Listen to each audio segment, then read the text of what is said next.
நீண்ட ஜெபம். மாயக்காரராகிய வேதபாரகரே, பரிசேயரே, உங்களுக்கு ஐயோ!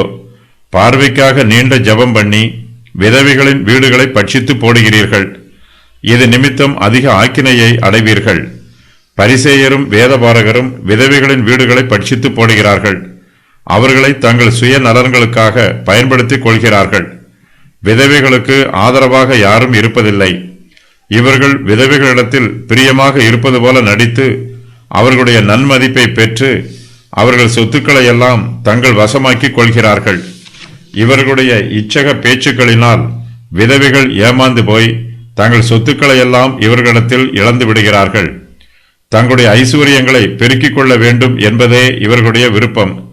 தங்களுடைய கிரியைகள் துன்மார்க்கமானதாக இருந்தாலும் அவற்றை நியாயப்பிரமாணத்தின் போர்வையிலே மறைத்து தங்கள் துன்மார்க்கமான கிரியைகள் அனைத்தையும் நிறைவேற்றுகிறார்கள்.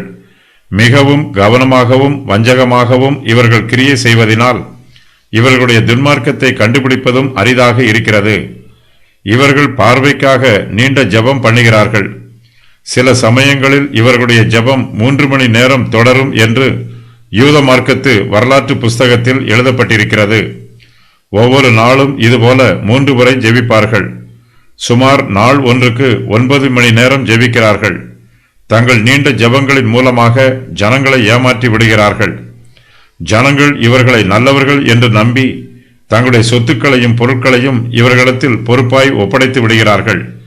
அதிக நேரம் ஜெபிப்பதை இயேசு கிறிஸ்து தடை பண்ணவில்லை. ஆனால் நம்முடைய ஜெபம் மாய்மாலமாக இருக்கக்கூடாது. இயேசு கிறிஸ்து இரவு முழுவதும் தமது பிதாவிடத்தில் ஜெபம் பண்ணி இருக்கிறார். இயேசு கிறிஸ்துவிடத்தில் பலர் வந்து தங்கள் பாவங்களை அறிக்கை செய்திருக்கிறார்கள். இவர்கள் எல்லோருக்காகவும் ஜெபிக்கும் போது இயேசு அதிக நேரம் ஜெபத்தில் தரித்திருப்பார். நம்மிடத்தில் பலர் வந்து தங்கள் தேவைகளையெல்லாம் கூறி தங்களுக்காக ஜெபிக்குமாறு கேட்டுக்கொள்ளலாம். கர்த்தர் தங்களை அதிகமாக ஆசீர்வதித்ததற்காக நம்மிடத்தில் பலர் வந்து கர்த்தருக்கு ஸ்தோத்திரம் பண்ணுமாறு நம்மிடத்தில் கேட்டுக்கொள்ளலாம். இப்படிப்பட்ட சூழ்நிலையில் நாமும் அதிக நேரம் ஜெபம் பண்ணுவோம். ஒவ்வொருவருக்காகவும் அவர்களுடைய தேவைகளை எல்லாம் ஒவ்வொன்றாக சொல்லி ஜெபிக்கும் போது நேரம் அதிகமாகும். ஆனால் பரிசேயருடைய நீண்ட ஜெபமோ பார்வைக்காக செய்யப்படுகிறது. பரிசேயர் பார்வைக்காக நீண்ட நேரம் ஜெபம் பண்ணுகிறார்கள்.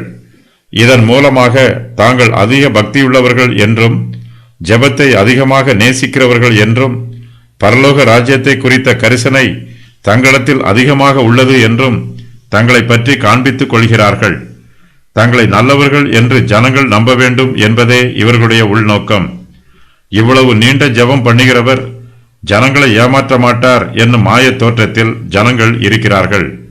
ஜெபம் பண்ணும்போது இவர்களுடைய கைகள் பரலோகத்தை நோக்கி ஏறெடுக்கப்பட்டாலும் இவர்களுடைய மனக்கண்களோ பூமிக்குரிய காரியங்களை இச்சிக்கும். ஜனங்களை எவ்வாறு ஏமாற்றலாம் என்று வஞ்சிக்கும். எந்த விதவையின் வீடுகளை பட்சிக்கலாம் என்று சதி ஆலோசனை செய்யும். தங்களுடைய வசதி வாய்ப்புகளை எவ்வாறு அதிகரிக்கலாம் என்று திட்டமிடும். பார்வைக்காக நீண்ட ஜெபம் பண்ணுவது அன்று இருந்தது போலவே இன்றும் இருக்கிறது. மாய்மாலமான இந்த ஜெபத்தை இயேசு கிறிஸ்து அங்கீகரிக்கவில்லை. இதன் நிமித்தமாக அவர்கள் அதிக ஆக்கினையை அடைவார்கள் என்று இயேசு கிறிஸ்து கடிந்து கொள்கிறார். நியாயப்பிரமாணத்தின் பேரினால், தேவனுடைய பேரினால் இவர்கள் அநியாயங்களையும் அக்கிரமங்களையும் செய்யும்போது தேவன் இவர்களை சகித்து கொண்டு இருக்க மாட்டார். தம்முடைய ஆக்கினை தீர்ப்பை இவர்கள் மீது சடுதியாக அனுப்புவார். யூத மார்க்க தலைவர்கள் சில வேளைகளில் 3 மணி நேரம் ஜெபிப்பார்கள். ஒரு நாளுக்கு 3 தடவை நீண்ட ஜெபம் ஏறெடுப்பார்கள்.